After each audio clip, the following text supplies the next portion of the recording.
자, 3장에서는 CBM을 적용하기 위해서 그 평가 대상에 대한 가상시장을 구축하는 CBM 시나리오 구축에 대해서 설명을 하도록 하겠습니다. 자, 앞에서 이 3장의 그 CBM 연구에 있어서의 스테이터스라고 할까요? 그 위치를 보기 위해서 제가 한번 앞으로 더 넘어가서 보면, 자, 여기에서 제가 이 가상시장의 구축, 즉 시나리오 설정이 제가 중요하다고 말씀을 드렸고, 지금 3장에서 여러분한테 설명하려고 하는 부분이 이 부분입니다. 이 부분이고, 여기서 이 가상시장은 최소한 이 3개의 구성 요소를 가지고 있습니다. 조건부 상품, 이거는 평가 대상에 대한 설명이 되겠고요. 그 다음에 이 평가 대상, 여기서 나오는 재화나 서비스의 변화를 지불할 지불 수단, 그리고 이 지불 의사를 유도해내는 개인 설문 응답자들의 지불 의사를 유도해내는 방법에 대한 이 3가지는 기본으로 들어가야 되고, 사실 이 조건부 상품을 어떻게 설명하느냐에 따라서 지불 수단을 뭘로 택하느냐, 또는 빈도가 어떻게 되느냐, 이런 거에 따라서, 그리고 지불 의사를 어떻게 유도하느냐에 따라서 바이어스가 발생할 수 있다는 점을 명심하시고, 바이어스를 없앨 수는 없지만 최소화하기 위한 노력을 해 주셔야 된다는 말씀을 드리고, 아까 앞전에도 말씀드렸지만 저희 나라에서 수행되고 있는 CBM 연구의 이 가상시장의 구축 요 부분에 조금 더 due care, 좀 더 신경을 써야 되겠다는 생각이 들어서 제가 이 부분은 나름 상당히 자세하게 설명을 하고자 합니다. 그래서 일단 CBM 시나리오의 조건부 상품은 여기서 컨팅전 코모디티라고 하는데, 쉽게 좀 표현을 하면, 아까 공공투자 사업을 제가 사례로 이야기를 한다고 했다면, 그 투자 사업으로 인해서 국민이 누리게 될 서비스의 변화가 뭐냐, 이거를 설명하는 겁니다. 사례로 제가 아까 이 공공투자사로부터 개인들이 누리게 될 서비스의 이 변화라고 하는 것, 박물관을 제가 사례로 드는데, 우리나라의 박물관을 국가사업으로 짓는다고 해서 그게 처음 있는 건 아니죠. 이미 우리나라에 각 시도마다 최소한 1개씩이 있고, 거기에 지금 어딘가가 더 건립이 된다고 본다면 이 서비스의 변화에 대해서 이야기한다고 하는 것, 알아듣기 쉽게 설명해야 되고, 그래서 공공투자가 이루어지지 않은 현재 상황, 스테이터스 코라고 이야기하는 현재 상황과 투자가 이루어져서 변하게 될 물리적 상황과 서비스의 변화를 Q1이라고 했는데, 저희가 평가하는 거는 Q1-Q0인 델타 Q에 대해서 평가한다는 말씀은 아무리 강조해도 지나치지 않을 것 같습니다. 이때 또 중요한 거는, 저희 경제학에서 제가 아까 점심 이야기를 했는데, 제가 짜장을 먹었다면 짜장의 대체제는 짬뽕이 될 수도 있고 볶음밥이 될 수도 있겠죠. 이러한 대체제가 존재하냐 안 하냐에 따라서 저희가 그 재화나 서비스에 대한 지불 의사도 달라질 거기 때문에 대체제에 대한 설명이나 그 파악과 설명도 중요하다고 볼 수 있습니다. 그래서 대체제가 있느냐 없느냐, 지금 박물관 조성을 제가 사례로 하고, 박물관을 건설하게 되면 여기에 당연히 어디에 부지가 있을 거고, 거기에 전시관도 있고 수장고도 있고 여러 건물들이 지어질 겁니다. 그래서 물리적인 측면에서 보면 부지, 건물, 입지, 그리고 도입시설, 조감도, 이런 것들이 저희가 제시해서 3,000평의 건물 5개에 어떤 시설들이 들어가고, 조감도는 어떻게 생겼고, 이런 것들만 설명해주고, 이런 박물관을 건설하기 위해서 얼마를 지불하고 살아가있습니까? 이렇게 물어본다면 사실 저희로서는 과연 내가 그 박물관을 내가 방문해서, 아니면 내가 방문하지는 않더라도 우리 후세들이 어떤 서비스를 누리지? 라고 하는 요 질문을 하게 될 겁니다. 그래서 저희가 이 국민들의 선호 체계를 진술하도록 하는 CBM에서 평가 대상은 요 물리적 측면, 부지, 건물 입지나 도입 시설 조감도와 같은 이런 스탁으로서의 그 건물에 대한 건설 사업보다는 이러한 건물들이 건립됨으로써 우리 국민들이 즐길 수 있는, 인조이 할 수 있는 서비스 플로우가 뭔지를 이 가상 시나리오 안에서 잘 설명을 해주고 바로 이 기능적 측면을 잘 수행함으로써 국민들이 누리는 서비스가에 대한 선호가 있고 그게 우리에게 만족감이나 행복을 주고 그리고 그걸 통해서 경제적 가치, 즉 지불 의사를 진술할 수 있다고 하는 자칫 저희가 이런 CBM 어떤 공공 투자 사업의 CBM에 대한 설문을 디자인할 때 요 자산적 측면에 초점을 맞추다 보면 기능이나 서비스 변화에 대한 부분을 소홀히 할 수 있는데 제가 여러 번 강조하지만 이 기능적 측면과 서비스 플로우가 뭔지 그런 기능을 수행함으로써 국민들이 누리게 될 서비스가 뭔지에 대한 설명이 안에 이루어져야 한다고 하는 걸 다시 한번 말씀드리고 이게 말로만 하다가 보면 저희가 돌아서면 또 잊어먹게 되니까 보기 카드로 쉽게 그림이나 사진으로 설명을 해주기도 합니다. 그래서 그리고 또 하나는 이런 박물관이나 뭐 도서관이나 문화시설이 이 대체제가 있냐 없냐 국가에서 짓는다고 하지만 하나밖에 없는 박물관인지 아니면 각 지역별로 유사한 박물관이 많이 있는지 이런 거에 대한 고민이 꼭 필요하다고 초반기에 연구의 초반에 꼭 필요하고 그게 보기 카드 안에도 들어가야 된다고 하는 말씀을 드립니다. 그래서 제가 박물관을 사례로 한번 이 조건부 상품 시나리오의 보기 카드를 간단히 한번 살펴보도록 하겠습니다. 그래서 보시면 이런 조감, 이거는 지금 조감도이고 이 조감도 안에 뭐 부지나 건립 목적, 건립 계획, 입지 조건, 시설의 규모, 크기, 도입 시설에 대한 이런 설명이 들어가고 이런 조감도를 보여주면서 이 각각의 건물 안에도 이러한 시설들이나 이벤트나 뭐 이런 것들이 들어온다고 이런 설명도 합니다. 그리고 이 중요한 거 아까 전국이나 인근에 이런 유사시설, 이와 유사한 기능을 가진 박물관이나 뭐 문화시설이 또는 체육시설이 존재하는지 유사시설을 어떤 방식으로든 명시를 해주는 것이 중요합니다. 아까 말씀드린 대로 이런 자산적 측면의 설명도 중요하지만 아까 국민들이 느끼는 거는 내가 이걸 어떻게 활용할 수 있고 내 후손들이나 아니면 이걸 통해서 아까 외부 효과, 사회적인 가치가 또는 공공 서비스가 뭔지에 대해서 더 궁금할 겁니다. 그래서 이러한 건물과 시설로를 운행함으로써 수행하게 될 기능과 서비스에 대한 설명과 또 그걸 쉽게 이해할 수 있도록 어떤 분들은 글씨가 편한 분들이 있고 어떤 분들은 그림이 편할 수도 있습니다. 그래서 이렇게 연구와 조사를 할 수 있고 또 표본을 확보해서 뭐 소장을 할 수 있고 박물관에 뭐 유물을 확보해서 소장할 수도 있고 또 일반 어떤 전시, 상시 전시든 기획 전시도 할 수 있고 또 이 어린 아이들이나 일반인들 대상으로 체험이나 교육을 할 수도 있는 이런 측면에 대한 기능들을 설명해 주는 것들이 도움이 됩니다. 특히 전시와 교육은 방문을 해서 활용하는 그 시설을 활용하는 측면에서 사용 가치와 관련이 있는 반면에 연구조사, 표본을 그 박물관 유물을 확보하고 소장하고 이러한 기능들은 현 세대나 후세를 위한 비사용 가치적인 측면도 있다고 하는 점들을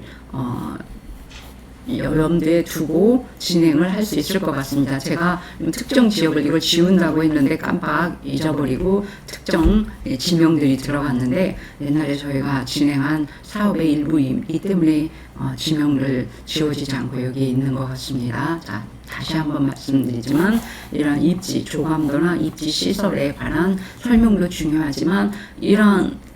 입지 시설들이 어떤 기능을 수행하고 그래서 국민들이 어떤 서비스를 받을 수 있는가에 대한 설명이 보기 카드 안에 들어가야 된다고 하는 말씀을 드리고 자 다른 사례로 다음에는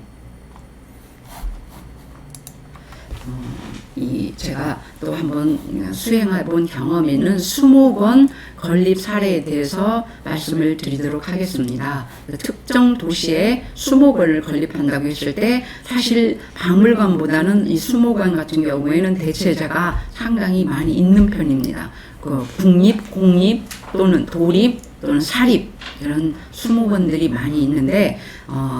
제가 수행한 수목원은 경기도 내에 위치할 그런 수목원이었고, 보시다시피 경기도 수도권 내에만 해도 이와 같이 많은 그런 대체 시설들이 있고, 이 대체 시설들이 바로 유사 시설들이 대체제와 같은 역할을 한다고 볼 수 있어서 설문 안에 이런 대체 유사 시설들에 대한 설명도 필요할 뿐만 아니라, 그래서 그러한 대체 유사 시설 속에서 사업 예정지에 대한 설명도 필요할 것 같습니다. 그래서 이걸 중앙정부가 건립하냐 또 지방자치단체가 건립하냐에 따라서 영향을 받는 수혜자가 달라지고 현재는 있는데, 이거는 약간 행정 편의적인 그런 요소가 있기는 합니다. 중앙정부가 이 시설을 건립한다고 해서 꼭 전 국민이 다 혜택을 받는 건지, 또는 지방자치단체가 수행한다고 해서 꼭 그 지역 인근에 사는 사람들만 서비스의 혜택을 받는 건지에 대해서는 논의의 여지는 있지만, 지금 현재 저희는 국가재정사업이냐 지방재정사업이냐 이런 측면에서 타당성 평가를 하기 때문에 영향권 설립은 아무래도 행정적인 측면의 편의를 반영하고 있다는 점을 말씀을 드리고, 그래서 이런 대체시설에 대한 이야기가 들어가야 된다는 말씀과 함께, 아까 제가 말씀드렸듯이 그러한 수목원이라고 하는 시설이 자산으로서 입지가 되면 이 시설이 어떤 기능을 하고 그 기능을 통해서 그 지역에 사는 사람들이 어떤 서비스를 누리게 되는지, 여기에 대한 설명이 있고, 바로 이 서비스의 변화가 수목원이 하나 인근에 없다가 생김으로써 내가 그동안에 1시간을 운전해서 가야 되는데 이제 바로 걸어서 갈 수 있다거나 자전거를 타고 갈 수 있음으로써 저희가 인간들이 누릴 수 있는 베니핏, 혜택이나 만족감이 가치로 나타난다고 하는, 그래서 이러한 지금 이거는 생태계에 대한 이야기인데, 이런 구조, 물리적인 구조가 기능과 연결되고 서비스로 사람들한테 제공이 돼서 편익을 누리게 된다고 하는 이 그림은 제가 그린 게 아니고, 이미 2000년 초반에 밀레니엄 이코시스템 어세스먼트라고 해서 이미 전 세계적으로 이러한 가치평가, 비시장적인 가치평가에 대한 고민이 이루어졌고, 거기에서 이 가치평가, 편익의 흐름도에 대한 고민을 해서 나온 겁니다. 그래서 우리나라에서도 특히 생태 서비스는 아까 몇 가지 기능을 하냐면 크게 4가지 기능을 한다고, 부양, 공급, 조절, 그리고 문화적 서비스 4가지를 한다고 돼 있고, 수목원은 이 문화적 서비스, 우리가 거기에 방문해보고 쾌적함을 느끼고 또 레크레이션을 즐길 수 있고 교육적인 그러한 측면이 있고, 이런 문화적인 서비스를 제공하는 걸로 많이 이야기가 되고 있습니다. 그래서 나름 이렇게 체계적인 채널이 있기 때문에 CBM에서 가상시장을 구축할 때도 이런 부분들을 유념을 해서 조건부 상품에 대한 시나리오를 구축한다면 일반인들이 이해하기 쉬우면서도 또 경제학이나 이런 측면에 어긋나지 않는 설명이 될 것 같습니다. 그래서 먼저 제가 아까 Q0와 Q1을 현재 상태와 이 시설로 인해서 변화되는 상태를 좀 설명해 주는 것들이 필요하다고 그랬죠. 그래서 지금 현재 상태에 이런 공원이 나대지로 이렇게 놓여 있거나 옆에 수교로 되어 있는데, 이게 좀 길도 조성이 되고 여기에 여러 가지 이런 체험 또는 수목원 시설들이 들어온다는 이런 조감도입니다. 그리고 이 조감도의 이 부분을 좀 더 구체적으로 온실도 있고 잔디도 있고 텃밭도 있고 여러 이런 측면에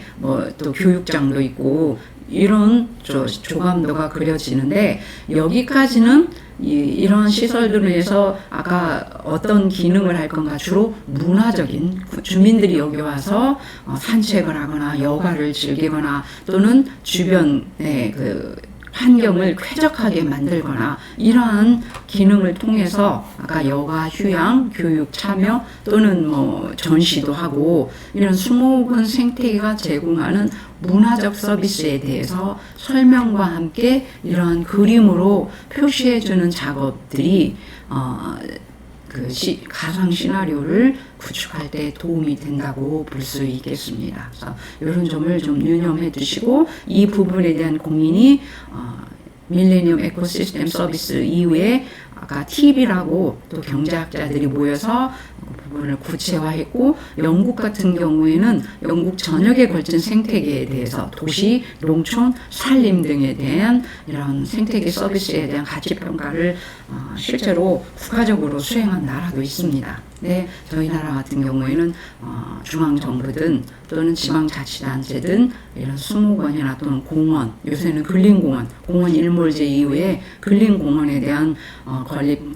조성 사업도 많이 이루어지고 있는데 그런 거에 대한 시나리오를 구성할 때 아까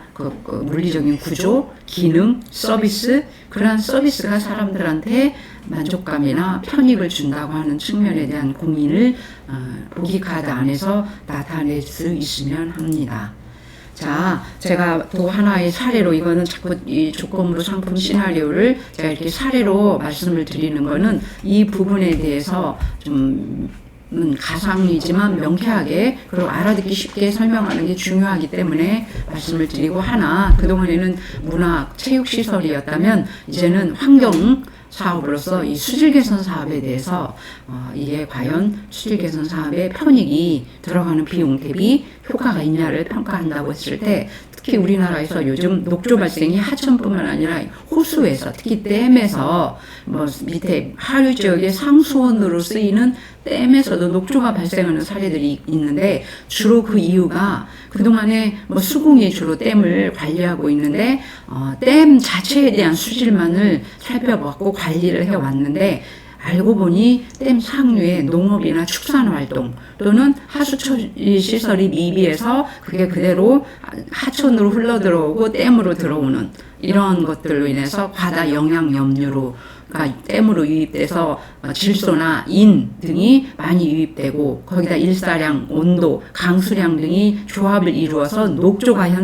생기는 현상들이 많이 발생을 하고 있죠. 그래서 이 녹조를 걷어내는 일도 중요하지만 특히 이 녹조는 심미적인 불쾌감, 아까 수상 레저 활동을 하러 갈 때 이거 보면 정말 들어가고도 싶지 않겠죠? 독소 생성으로 인해서 상수원으로 쓰려면 고도 정수 처리를 해야 된다든가 어류가 폐사한다든가 여러 가지 이런 피해를 발생시키고 있는데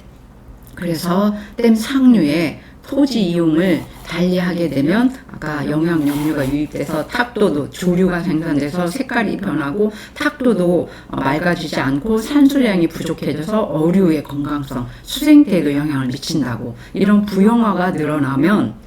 거기에 여가 활동 또는 그 근처에 집이 있다면 자산가치에도 영향을 미치고 쾌적함 또는 아까 고도 정수 이런 거에 영향을 미친다고 이야기를 했는데 자 부영향화 지수까지는 과학적인 그러한 측면 공학적인 측면이라면 이러한 변화를 일반인들한테 어떻게 해석하게 해줄 수 있냐 이 수질이라고 하는 거를 일반인들이 이해할 수 있는 측면으로 어떻게 전달할 수 있느냐가 핵심일 것 같습니다. 그래서 한 예로 지금 녹조에 대한 예를 지금 녹조가 발생해 있어요. 그리고 정부에서 수공에서 댐 상류의 수질 개선 사업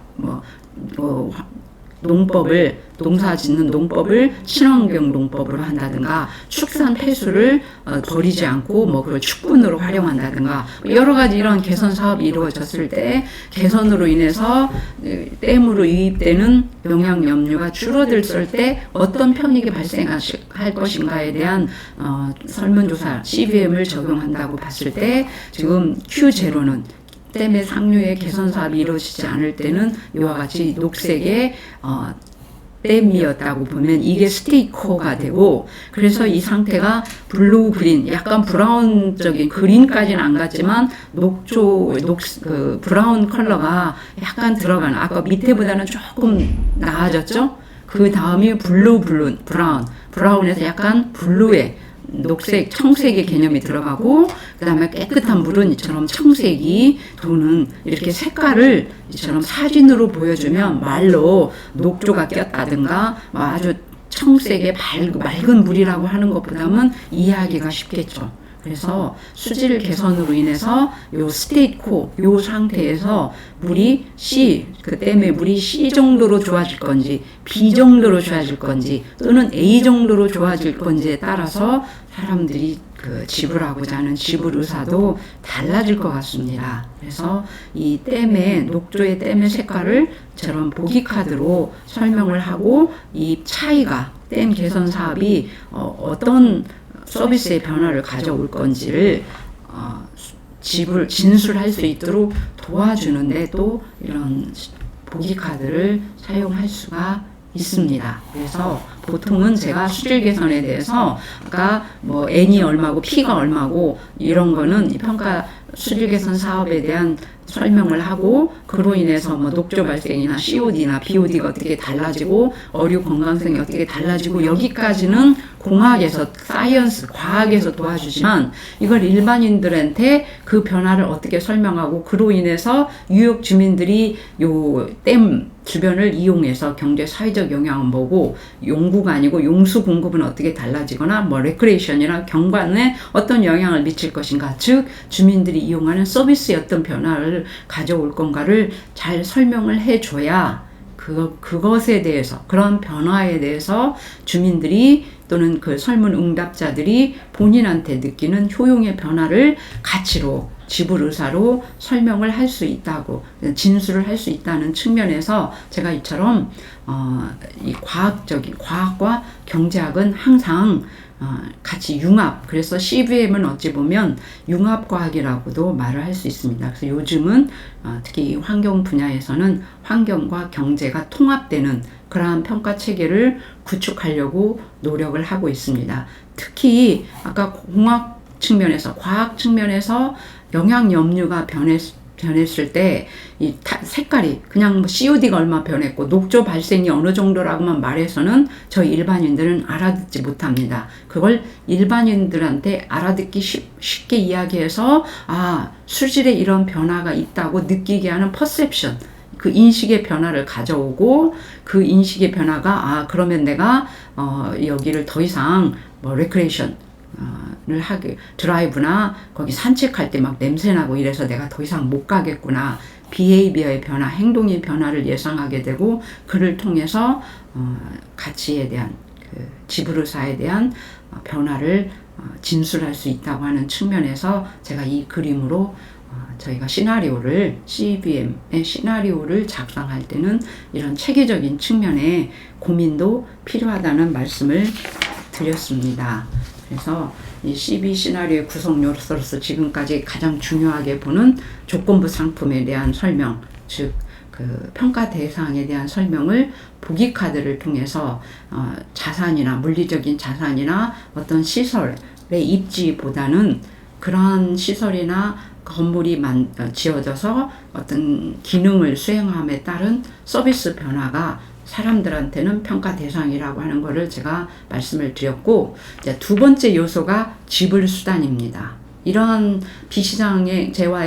재화나 서비스의 변화를 어떤 수단을 통해서 지불 의사를 나타낼 거냐. 가장 좋은 방법은 이론적으로는 현실 상황과 유사한 수단을 찾는 겁니다. 아마 이 수질 개선이라면 하류에 있는 사람 입장에서는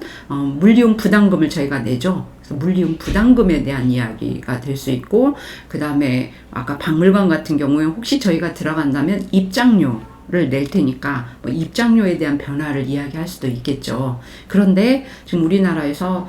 공공투자 사업의 타당성 조사, 경제성 분석을 수행할 때는 중앙정부나 지방재정 사업에 관련되기 때문에 현재로서는 이 세금 인상이 많이 쓰이고 있습니다. 그래서 국가재정사업에는 소득세, 지방재정사업에는 세금을 지불수단으로 많이 사용을 하고 있는데 앞에서 제가 말씀드렸듯이 어떤 지불수단을 사용하느냐에 따라 지불수단 바이어스가 생길 수 있어서 이 부분이 또 뒤에 계량 경제 분석을 하는데도 영향을 미칩니다. 그리고 지불 기간을 매달 지불회사를 내야 되냐 또는 1년에 한 번이냐, 아니면 매년 내야 되냐, 또는 지금 현재 저희 나라 예타는 지불 기간을 5년 동안만 내도록 되고 있습니다. 뭐 이런 것들을 또 중요하게 영향을 미칩니다. 그리고 아까 가구주가 내냐, 소득세를 지불 수단으로 하면서 개인들이 낸다고 하면 그 집에서 혹시 나이가 퇴직을 했거나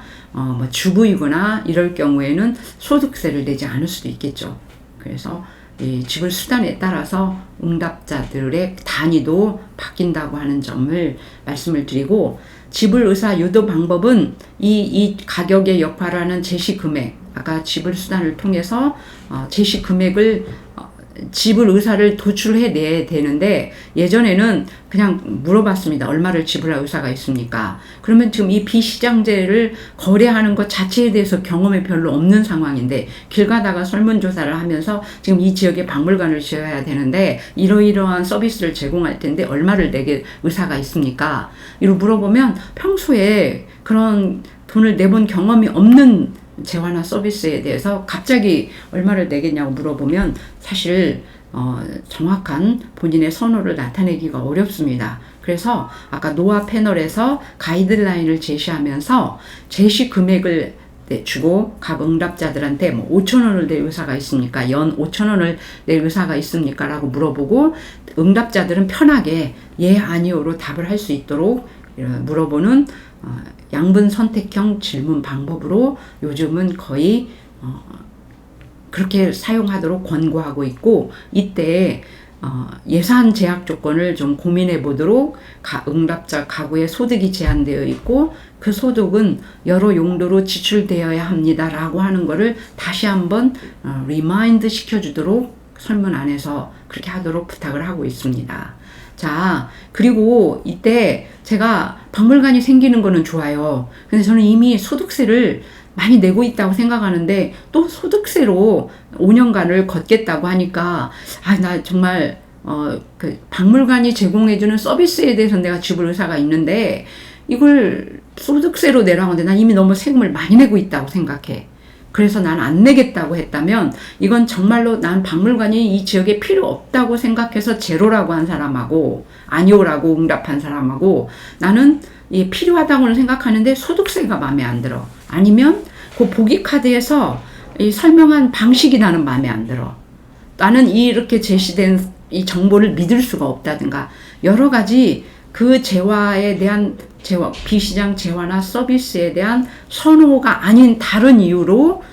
이 아니오라고 응답한 사람들을 걸러내는 작업이 필요합니다. 왜냐하면 순수하게 그 재화나 비시장 재화나 서비스에 대한 선호가 적은 사람과 그 이외에 CBM 설문에 대한 여러 좀 좋아하지 않는 요소들에 의해서 아니오라고 한 사람은 좀 걸러내줄 필요가 있어서 저희가 후속 질문을 합니다. CBM 문항 다음에 여러 가지를 물어보는데, 그 중에서 이미 충분한 세금을 납부하고 있다든가,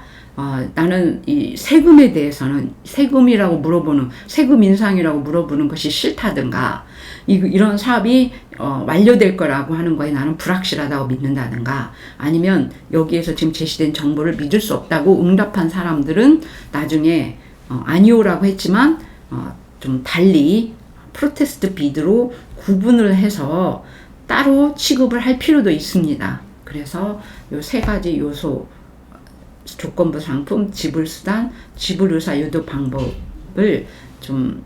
현실감이 있으면서도 일반인들이 알아듣기 쉽게 적절하게 작성하는 것, 제가 볼 때는 가장 중요합니다. 이게 제대로 되지 않으면 뒤에 가서 이미 저희한테 데이터가, 설문조사가 끝나고 데이터가 왔을 때 이제 그때 막 계량 경제 분석으로 좀 여러 가지를 시행해 보고도 저희가 원하는 그런 결과를 얻지 못하는 경우도 제가 여러 차례 봤고 저도 경험을 했기 때문에 다시 한번 강조를 하고요. 그래서 설문지 구성은 처음부터 이 CBM 설문이라고 해서 CBM 문항부터 들어가는 게 아니라 워밍업을 해야 되겠죠. 그래서 관련 사업이나 이 비시장 서비스에 대해서 태도나 지식, 또는 그동안의 유사한 시설이나 사례에 대한 사용이나 경험 있는지를 질문을 하고 CBM 시나리오를 제시한 다음에 금방 말씀드린 지불 거부를 판별하기 위한 후속 질문을 한 다음에 인구 통계학적 질문을 합니다. 그래서 이런 변수들이 지불의사 함수를 추정할 때 코베리에 거기에 들어가는 설명 변수로 포함이 되기 때문에 이런 거에 대한 설문도 중요한 작용을 합니다.